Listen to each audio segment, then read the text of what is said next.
Malam minggu minum kopi panas bersama teman, oh hatiku tambah riang. Halo Sobat Malming yang istimewa, beruntung kita dapat kembali bersua. 2 minggu kita tak jumpa, bagaimana kabar kalian di sana? Halo Sobat Malming yang masih setia menyimak Saturday with, dan dimohon di rumah saja ya, sambil tetap prokes supaya selalu sehat.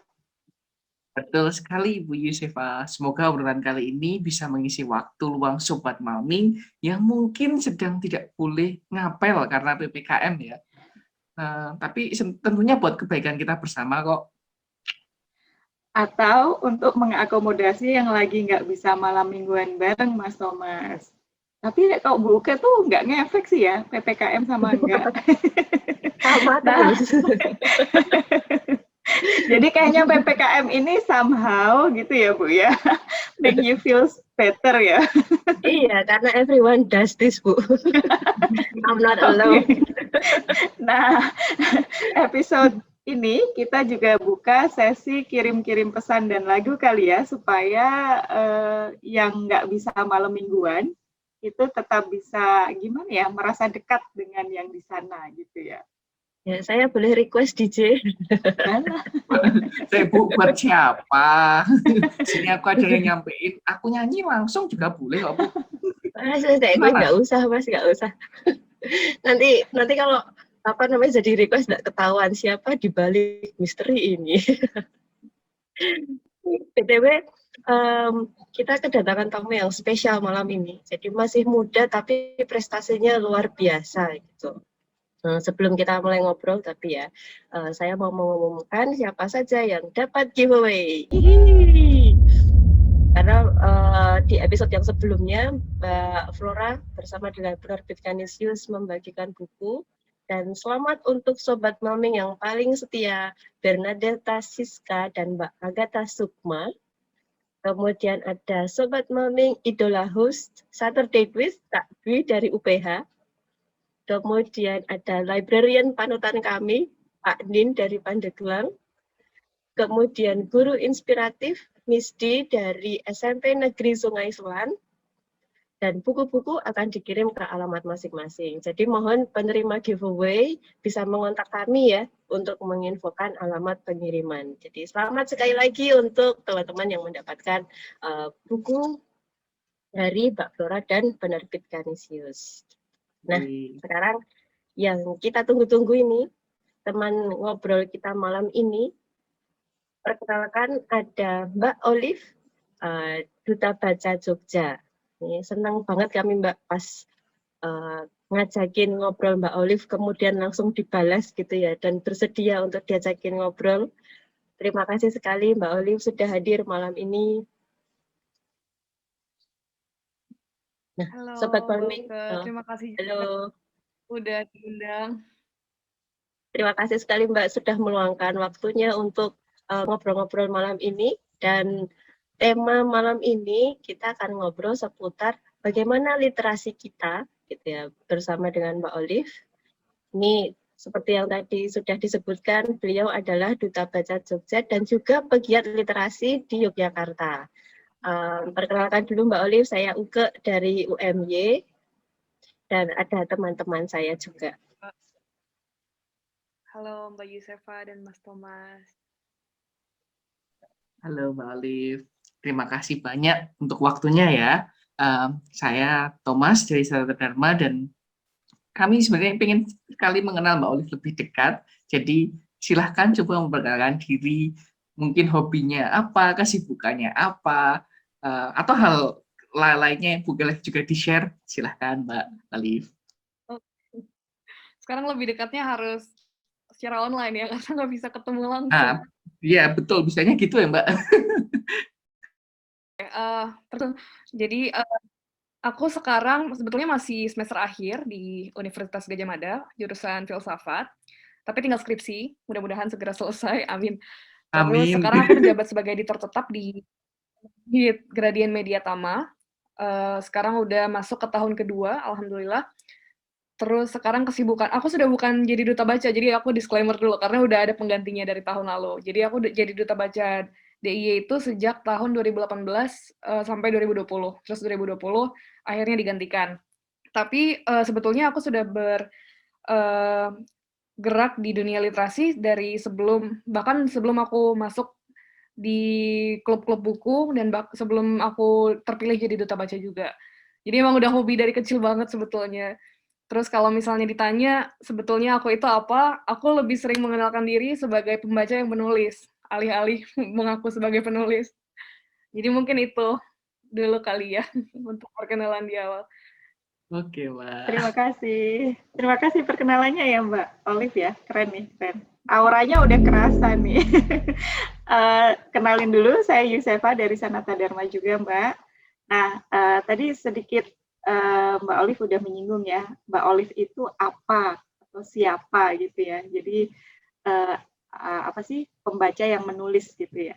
Nah, mungkin nih Iya. untuk menginspirasi teman-teman Sobat Maming di luar sana, kalau boleh tanya dulu nih, kenapa Mbak Olive ini suka membaca dan menulis? Oke, jadi aku sebetulnya bisa membaca sejak aku umur 3 tahun, dan itu autodidak, bukan diajarin.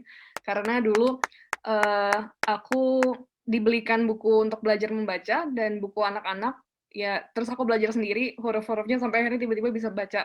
Yang lain pada kaget, terus karena aku bisa baca, akhirnya aku langsung masuk SD di umur 5 tahun. Dari situ aku tambah suka baca, karena ternyata aku hobinya belajar, bukan bermain. Terus sejak itu aku jadi sering datang ke perpustakaan. Kebetulan SD-ku punya koleksi yang lumayan banyak dan yang menarik-menarik untuk anak-anak seumuranku waktu itu. Akhirnya aku aku dapat akses banyak sekali untuk bacaan-bacaan bagus yang mungkin nggak semua anak-anak di Indonesia bisa dapat itu. Dan aku sangat merasa beruntung sekali saat itu. Karena aku senang baca, akhirnya aku juga merasa aku kayaknya pengen jadi penulis deh. Jadi dari kecil tuh aku udah ada rasa untuk pengen menulis. Dan karena sejak kecil aku sering dibeliin buku catatan harian, jadi aku terbiasa untuk mencatat apapun yang aku lihat, apa yang aku rasakan, apa yang aku alami, sampai akhirnya kebawa sampai sekarang, meskipun kebanyakan yang aku tulis sekarang dalam bentuk fiksi. Karena aku merasa itu lebih aman dan lebih bisa mengakomodasi apa yang aku alami atau rasakan terhadap banyak hal. Terus sejak aku suka baca dari SD itu ternyata udah jadi rutinitas setiap hari. Jadi aku melihat itu udah bukan menjadi hobi lagi, tapi lebih ke sesuatu yang harus aku lakukan setiap harinya. Udah kayak sholat, kayak makan, tapi aku ada tambahan satu lagi, yaitu baca dan tulis. Mungkin itu kali ya, Mbak. Luar biasa ya. Tuh, Bu, kok keren banget ya, dan beruntung sekali ya Mbak Olive ini bisa dapat akses yang sangat Iya. bagus. Ya, Mbak Olive mungkin untuk menambahkan apa ya, supaya kita lebih tahu ya, mungkin bisa cerita sedikit tentang dampak positif dari kegemaran Mbak Olive membaca dan juga menulis yang sudah seperti apa ya, kebutuhan gitu ya, mungkin bisa saya katakan seperti Iya, itu. udah lebih kebutuhan. Untuk dampak positif yang pasti itu sangat berpengaruh ke gimana aku melihat dunia ya, perspektifku terhadap segala macam hal. Karena kebiasaan membaca itu bikin aku jadi lebih mudah memahami segala sesuatunya dengan lebih cepat. Terus itu sangat berpengaruh ke prosesku belajar di sekolah terutama, karena aku kebetulan orangnya juga visual. Jadi dengan aku banyak baca, aku merasa aku lebih mudah untuk memahami segala masalah atau misalnya ada sesuatu yang harus diselesaikan. Jadi sekarang kalau sampai sekarang pun ketika aku ketemu segala sesuatu masalah yang harus dipecahkan, aku jadi lebih sabar gitu untuk menghadapi itu. Dan itu aku merasa kayaknya salah satu dampak dari membaca dan menulis. Karena teman-temanku yang kurang suka membaca misalnya, kadang-kadang suka mengeluh, kok aku nggak bisa ngerti ya, apalagi di umurku yang misalnya kuliah semester akhir, terus mereka nggak suka baca, nggak suka nulis, ketika dihadapkan dengan materi-materi yang baru, tapi mereka nggak terbiasa membaca sejak kecil, jadinya bingung sendiri gimana caranya ya, biar, kan pasti mbak-mbak dan mas-mas juga menghadapi mahasiswa-mahasiswa yang kadang-kadang merasa kesulitan untuk memahami segala sesuatu. Dan itu yang sangat aku sayangkan kalau misalnya sejak kecil kurang dibiasakan untuk bertemu bacaan-bacaan yang bagus dan tepat sasaran untuk umurnya masing-masing, itu pasti akan kesulitan ketika menghadapi masalah-masalah baru seiring waktu berjalan sampai kemudian dewasa. Jadi mungkin dampak positifnya itu sih yang paling aku rasakan. Aku bisa lebih mudah memecahkan segala sesuatu di kehidupan sehari-hari, Terus perspektifku juga jadinya lebih luas. Aku jadi bisa lebih mengerti banyak hal dari banyak sisi. Aku tidak mudah menilai segala sesuatunya dengan cuman melihat satu halnya aja. Harus bisa lihat dari sini, sini, sini. Terus kebetulan juga linear sama jurusanku ilmu filsafat. Jadi kegemaran membaca dan menulis juga bisa aku gunakan di kehidupanku sekarang. Kayak gitu, Mas. Wih, mantap ini. Keren Jadi ya, kita Bu ya. sekali, ya, keren banget. Jadi kita juga Mantap. diingatkan sekali lagi bahwa kalau semuanya dari kecil sudah sukanya membaca gitu, nggak kemerungsung untuk kemudian apa namanya bingungan gitu ya. Oh, Betul, bahasanya jadi kayak betul. gini ya. Tapi lebih lebih sabar menghadapi permasalahan seperti apa, Dan perspektifnya lebih luas. Gitu. dan yang paling saya suka tadi dari yang di-share Mbak Olive itu tentang perspektif itu ya. Jadi melihat segala sesuatu nggak hanya dari satu sisi gitu kan. Jadi pasti misalnya ada dihadapkan pada suatu masalah atau isu tertentu, itu tidak lalu hanya mempercayai pada satu perspektif ya. Jadi kalau terbiasa membaca itu pasti akan mencari tahu misalnya perspektif lain itu seperti apa, membahas tentang isu itu atau masalah itu gitu ya. Keren. Betul betul. Terima kasih Mbak Olive ini sharing yang sangat bermanfaat karena mengingatkan kami kembali gitu ya betapa pentingnya akrab dengan kegiatan membaca sejak kecil gitu. Nah ini agak flashback sedikit gitu tadi Mbak Olive menyebutkan bahwa duta bacanya dari tahun 2018-19 ya Mbak ya. Nah Iya. Mbak Olive mungkin bisa cerita kok bisa menjadi duta baca gitu tuh bagaimana gitu Mbak dan mungkin sedikit bercerita juga tentang proses seleksinya gitu Mbak. Itu sebetulnya kebetulan sih, Mbak. Jadi aku nggak nyangka aku bisa terpilih karena aku sendiri bukan orang Jogja. Sebetulnya aku lahir di Palembang, terus besar di Palembang, pindah ke Tangerang, lalu pindah ke Jakarta, sampai akhirnya kuliah di Jogja. Terus baru setelah aku masuk filsafat UGM, aku kebetulan juga bergabung di beberapa klub buku dan klub literasi. Terus karena aku senang sekali datang ke pameran literasi, datang ke diskusi buku, atau misalnya ada talk show di kampus-kampus. Kadang-kadang aku kayak anak hilang aja, datang sendiri, terus nyari teman baru di sana. Sampai akhirnya aku ketemu beberapa klub buku, beberapa penerbit, beberapa teman-teman yang memang punya komunitas-komunitas pembaca. Terus aku kenalan, aku masuk salah satu klub buku yang lumayan besar di Jogja, itu namanya Klub Buku Yogyakarta. Dan mereka juga sangat terbuka untuk yang baru mau bergabung. Aku pertama kali masuk ke sana ketika ada pameran literasi di dekat fakultasku. Terus aku langsung gabung, di-invite ke dalam grup WhatsApp-nya. Akhirnya aku jadi sering diskusi sama teman-teman di sana. Sampai suatu hari ada di tahun 2018 awal, ada pengumuman kalau misalnya duta baca daerah itu sedang dicari. Jadi Perpusnas selain ada duta baca Indonesia, juga mencari duta baca daerah yang akan membantu Mbak Najwa Shihab waktu itu. Terus di tiap-tiap daerah ternyata beda-beda untuk seleksinya. Sementara untuk di Jogja sendiri waktu itu dipegang sama Dinas Perpustakaan Daerah, dan seleksinya itu cuman perlu mendaftarkan diri dan mengisi, ada formnya itu kalau nggak salah disuruh mengisi 10 judul buku kesukaan, terus visi, misi, kenapa mau jadi duta baca. Nah, beberapa teman-temanku dari klub buku juga pada ikut, sampai akhirnya terpilih 5 orang untuk jadi shortlist calon duta baca daerah Jogja waktu itu. Terus setelah terkumpul jadi 5 orang, kita datang untuk interview langsung dan presentasi sama juri-juri yang ada dari Dinpus. Dan di situ kita diminta untuk bikin program kerja sendiri. Jadi kalau terpilih, kenapa mau jadi duta baca? Terus program apa sih yang kira-kira bisa ditawarkan untuk nantinya menjabat sebagai duta baca DIY? Karena kan tingkatnya provinsi. Terus waktu itu aku masih 18 tahun, jadi aku masih yang, aduh takut sebetulnya. Terus lawanku waktu itu juga rata-rata ada yang udah dosen, terus ada guru sekolah juga, ada Mbak Mutia Sukma, penulis. Terus, tapi ya udah aku pede aja karena sok berani aja pokoknya waktu itu. Terus akhirnya aku memaparkan ideku, ide kasar waktu itu, sesuai apa yang sudah aku lihat di Jogja selama 1 tahun, dan belajar dari teman-teman yang udah menjadi penggerak literasi juga di Jogja. Dan ternyata aku yang terpilih, tapi mungkin karena waktu itu harus komit selama 1 tahun, dan takutnya teman-teman yang lain itu sudah ada kesibukan masing-masing, takutnya nggak bisa secara full time harus ke sini ke sana. Akhirnya aku yang terpilih, alhamdulillah. Terus pertama kali waktu itu langsung langsung ke sekolah-sekolah sama beberapa orang-orang di Unpus. Itu yang pertama kali aku lakukan.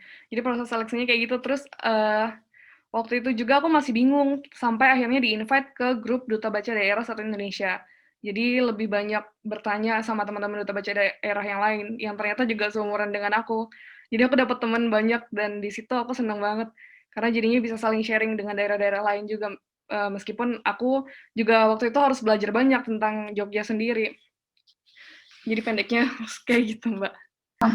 Saya tuh waktu itu pernah dengar juga tentang Duta Baca gitu ya, cuman tidak begitu mengikuti beritanya waktu itu.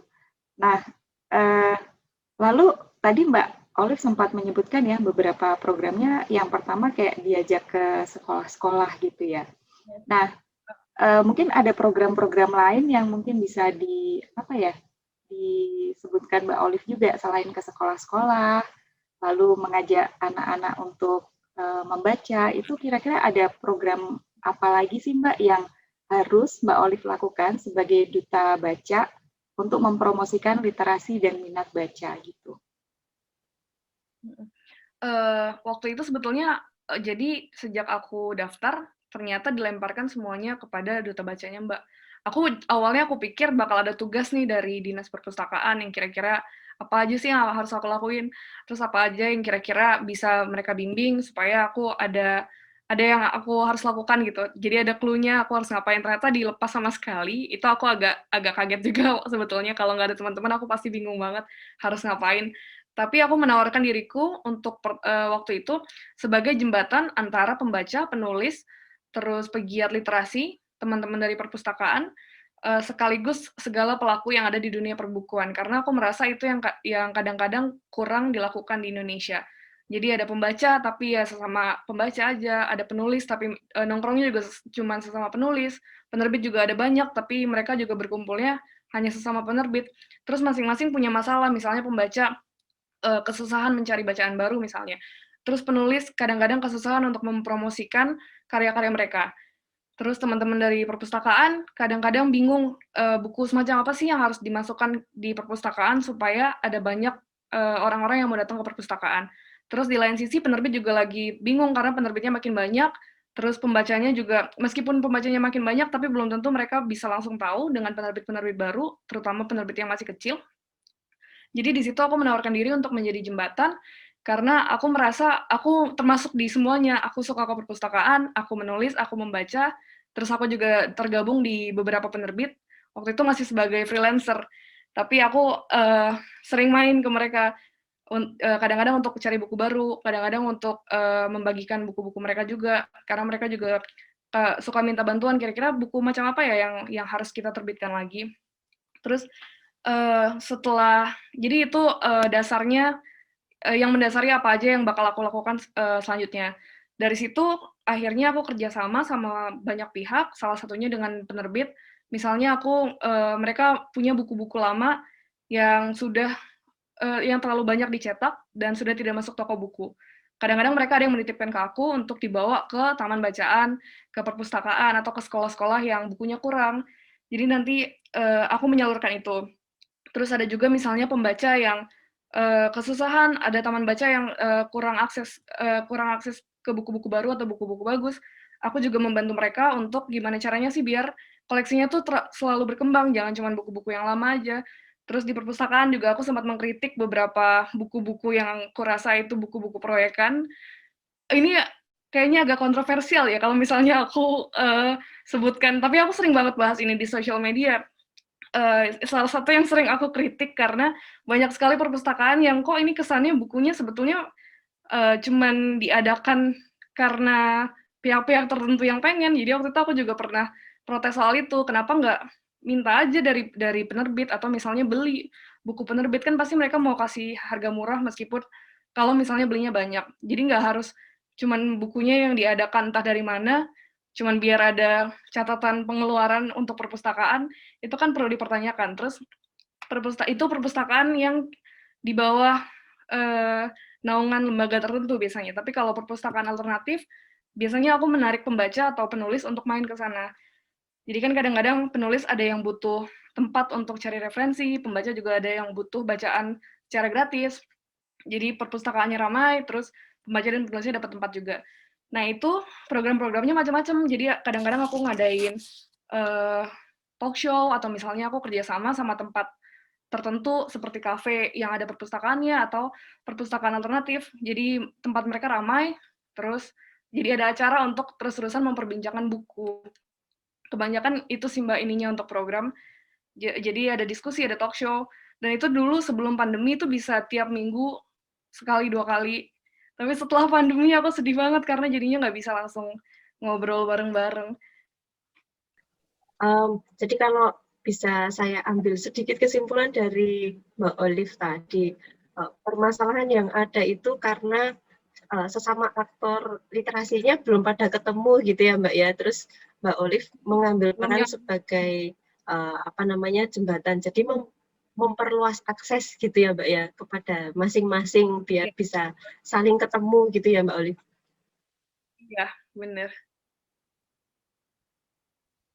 Nah Mbak, itu tadi kan permasalahan yang sempat dilihat Mbak Olive pada saat menjadi duta baca gitu Mbak. Apakah pada saat menjadi duta baca atau mungkin sebelum dan sesudahnya juga itu Mbak Olive melihat adanya kelebihan gitu ya. Jadi potensi-potensi yang sudah dimiliki masyarakat atau mungkin perpustakaan dan yang lain-lainnya gitu Mbak. Kalau kelebihan itu justru yang paling aku highlight sih Mbak. Jadi salah satu pertanyaan dari teman-teman daerah lain ketika jadi dulu waktu jadi duta baca itu kita ada tiap tahun ketemu di ulang tahunnya Perpustakaan Nasional. Jadi kita seluruh duta baca daerah rame-rame sama duta baca Indonesia juga ketemu selama beberapa hari di Jakarta untuk diskusi, terus untuk mengadakan acara, ada malam penghargaan juga waktu itu untuk lomba-lomba yang berkaitan dengan literasi. Terus banyak yang suka tanya kan, kamu dari Jogja masalahnya apa sih yang paling besar? Karena kebetulan Jogja di malam penghargaan itu yang paling banyak menang biasanya untuk perpustakaan daerah, untuk perpustakaan sekolah, untuk pendongeng, terus penulis, semuanya di Jogja tuh ada. Terus yang waktu itu salah yang aku bilang, Jogja itu kebanyakan penerbit.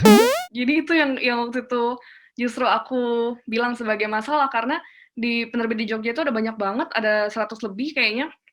Tapi kemudian menjadi masalah kalau misalnya nggak tepat sasaran, jadi bukunya numpuk, terus meskipun, dan itu terus-terusan bertambah untuk setiap tahunnya. Kenapa itu jadi masalah? Karena nggak tepat sasaran itu tadi, makanya itu yang harus menurutku harus diselesaikan masalahnya dengan adanya jembatan melalui duta baca itu tadi.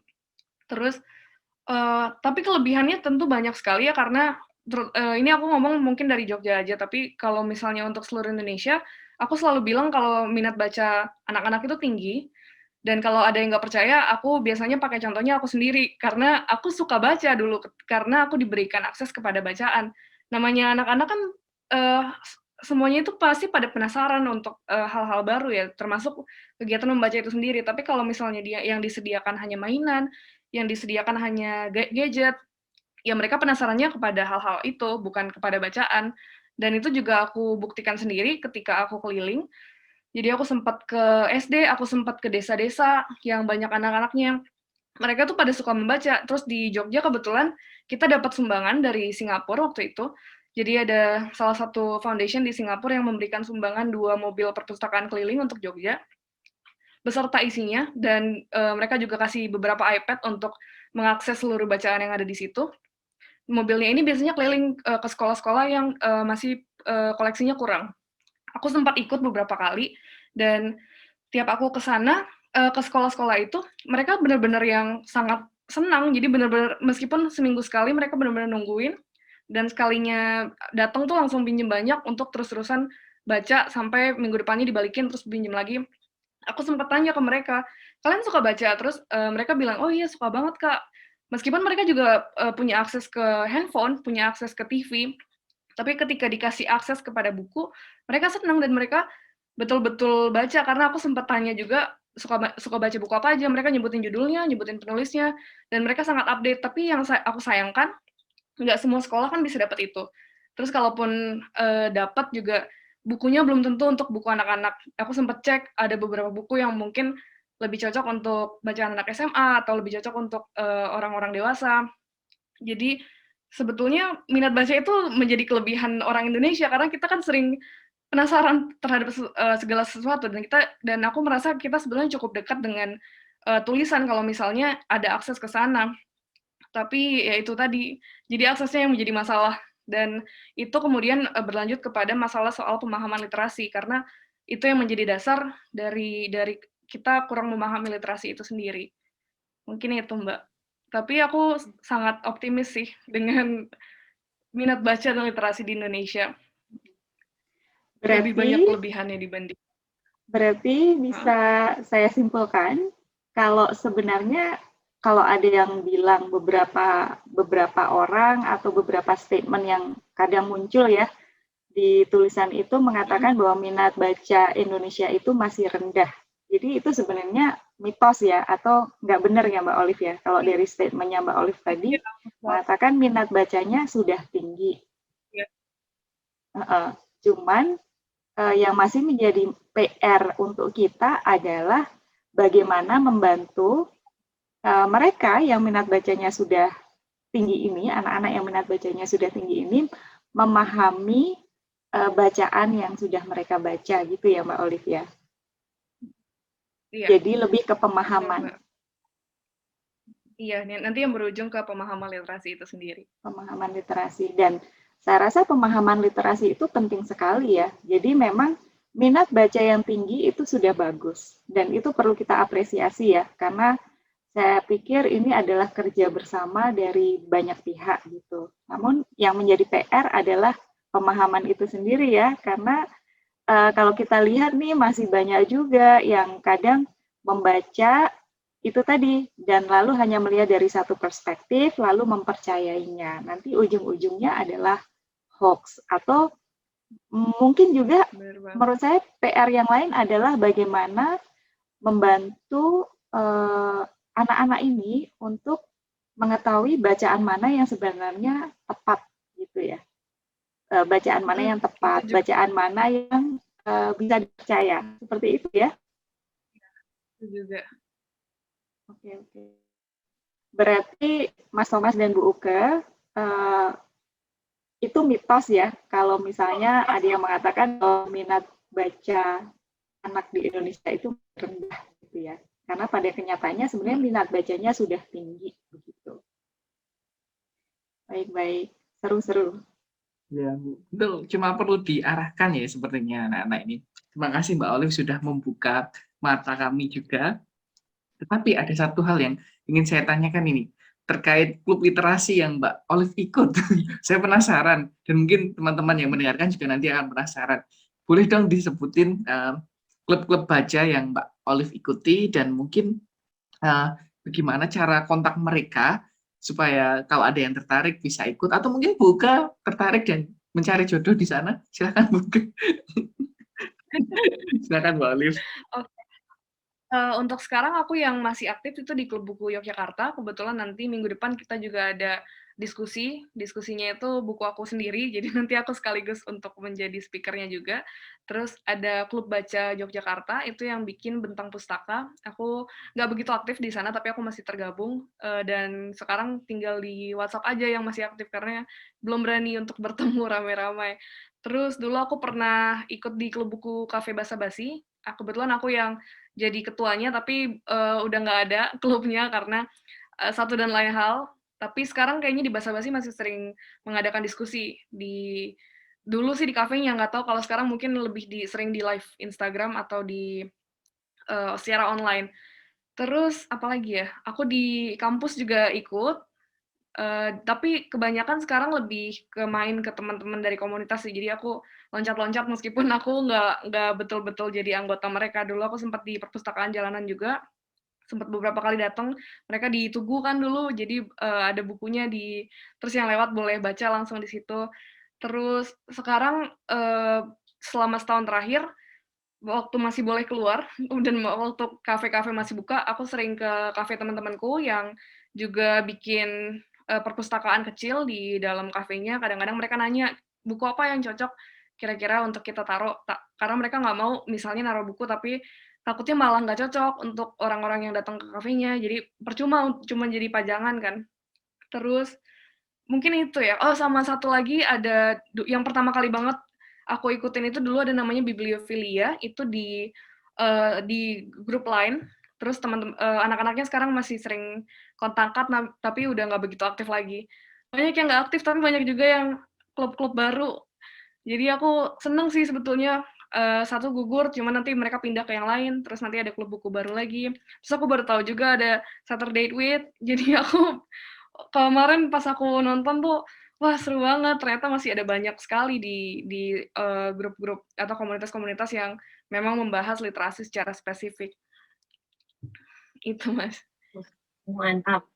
Ini terima kasih loh Mbak Olive sudah memberitahu beberapa klub buku yang kemudian kami bisa ikut dan mungkin sobat maming yang lain juga bisa ikut gitu. Nah, untuk yang besok Mbak itu apakah kami bisa ikut bergabung gitu yang di acaranya Mbak Olive besok bedah buku? Oh boleh banget Mbak, nanti coba aku share ya, ada linknya lewat Zoom kayaknya nanti. Terus nanti ada posternya siap. juga, kan seminggu ke depan bakal aku share terus. Wah, berarti mungkin bisa di-share poster sama linknya ke Bu Uke ya Mbak, nanti kita bantu untuk nyebarluasin Ya, juga, karena teman-teman sebenarnya juga, banyak yang sebenarnya tertarik untuk ikut gitu, dan mungkin kalau nanti Saturday with kita ada kayak book club gitu ya, sekali-sekali nanti kita bisa undang Mbak Olive juga lagi gitu untuk ikut gabung. Betul, benar sekali. Boleh banget Mbak. Siapa tahu ada yang mau Asik, gabung asik. juga ke klubnya, karena buku Jogja itu yang diisinya itu nggak semuanya dari Jogja, jadi ada juga dari kota lain. Dan mereka cari klub buku yang mana, terus jadinya banyak yang gabung meskipun bukan di Jogja sekarang. Seru-seru ini. Iya, betul. Seru sekali dan sangat inspiring ya yang di-share-share sama Mbak Olive ini dari awal sampai akhir gitu. Kita banyak mendapatkan informasi yang kalau anak zaman sekarang tuh daging semua. Apa itu istilah baru lagi ya? Iya Bu, saya juga Something baru that I tahu. miss. Daging semua. Oh ya ampun. Oke. Tapi sebelum kita menutup obrolan nih Mbak Olive, mungkin Mbak Olive ada beberapa hal yang ingin disampaikan seperti pesan-pesan gitu ya ke Sobat Malming berhubungan dengan minat baca dan literasi kita gitu. Oke. Ini mungkin melanjutkan sedikit yang soal mitos minat baca tadi. Ini sudah sempat juga aku bahas di podcastku. Jadi aku punya podcast namanya Olive and Life, dan ada beberapa segmennya yang memang membahas buku juga. Aku sering sekali membahas tentang jangan pernah percaya, boleh percaya tapi maksudnya dicari tahu lagi, tentang survei-survei atau misalnya ada statement-statement yang berhubungan dengan membaca, tapi itu terlihat terlalu misalnya menurut UNESCO, Indonesia itu peringkat 60 dari 61 negara, atau misalnya ada yang membawa soal banyak sekali kan itu OECD, atau dulu itu ada CCSU, terus angkanya itu yang kecil-kecil sekali. Itu aku pengen banget supaya teman-teman jangan membawa argumen itu lagi kalau misalnya membahas soal literasi di Indonesia, karena udah saatnya kita untuk menjadi optimis, alih-alih menjadi pesimis dan kasih angka-angka yang kecil itu. Dan karena mereka bukan membahas soal minat baca, aku sering sekali membahas itu kalau misalnya itu lebih soal pemahaman literasi dan literasi secara keseluruhan. Sementara sampelnya itu juga bukan seluruh Indonesia. Jadi kita harus ingat ada banyak banget anak-anak di luar sana yang pengen membaca, dan mereka butuh akses untuk bacaan-bacaan yang bagus. Jadi jangan lupa untuk memulai menularkan semangat untuk membaca dan memahami literasi ke setidaknya orang-orang terdekat terlebih dahulu, karena kalau misalnya, dan juga ke diri sendiri, karena kadang-kadang ada yang suka preaching tapi diri sendiri malah nggak melakukan itu. Itu salah satu pesan dari Anne Mansur sih. Dulu aku pernah ketemu sama beliau, terus dibilang, kamu kalau misalnya mau orang-orang baca, ya udah kamu lakukan aja sendiri, bawa buku tiap hari, baca buku dimanapun kamu bisa, kapanpun kamu bisa, nanti juga orang-orang yang di sekeliling kamu akan ikut itu sendiri. Jadi jangan lupa baca buku dan minum air putih yang banyak, juga jaga kesehatan. Karena kalau nggak sehat kita nggak bisa baca buku nanti. Mungkin itu aja untuk Keren, keren. pengumuman satu ini. Betul-betul setuju banget Mbak Olive ya. Apalagi saat-saat ini ya, di masa-masa yang memang it's not easy to feel okay untuk teman-teman di Indonesia saat ini ya, karena kayak balik lagi ke back to zero dengan pandemi ini gitu, dan justru sekarang kayaknya lagi banyak berjuang gitu. Mungkin maksudnya memang baik ya, sharing segala informasi di dalam WA group maupun di dalam komunitas-komunitas, tapi kadang tidak semua yang di-share itu betul gitu. Jadi kemarin sampai ada teman saya yang bilang, jika share itu tentang obat atau apapun, sebaiknya jika memang bukan dokter, jangan di-share gitu, karena tidak semuanya betul, dan tidak semua orang itu literasinya baik. Jadi kadang ada di-share apa, diikuti, ada di-share apa, diikuti. Nah, kadang takutnya itu bukan membantu, malah menyesatkan gitu ya. Keren banget sharingnya Mbak Olive. Ini banyak mengingatkan kita loh sebenarnya tentang bagaimana membaca yang benar, bagaimana membaca yang baik, dan bagaimana caranya supaya kita ini berwawasan luas dengan membaca gitu. Kalau istilahnya Bu Uke yang lagi hits tadi kan banyak daging gitu ya. Iya nggak sih Bu? Saya belum Iya, update betul, itu Bu. betul. Saya belum update. Saya update-nya baru sampai yuyur gitu. Yuyur. Belum tahu.